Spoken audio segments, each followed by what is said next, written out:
সংগ্রামী সাথী ও বন্ধুগণ, এখন সংক্ষিপ্ত বক্তব্য রাখবেন আন্তর্জাতিক খ্যাতি সম্পন্ন ওয়াইএস জাতীয় উলামা মাশায়েখ আইম্মা পরিষদের কেন্দ্রীয় কমিটির অন্যতম সদস্য মাওলানা হাফিজুর রহমান সিদ্দিক।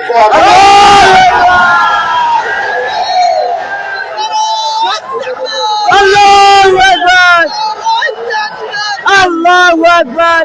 আসসালামু আলাইকুম ওয়া রাহমাতুল্লাহি ওয়া বারাকাতুহু। ওয়া আলাইকুম আসসালাম ওয়া রাহমাতুল্লাহি ওয়া বারাকাতুহু। আমি মনে করি এখন বক্তব্য দেওয়ার সময় নয়, বরং শপথ নেওয়ার সময়। হযরত পীর সাহেব হুজুর চরমনায়ের হাতে হাত রেখে শপথ নিতে হবে যে দেশ স্বাধীন স্বাধীন বলে আমরা মনে হয় ঘুমিয়ে আছি, নতুন করে আবার জাগ্রত হতে হবে।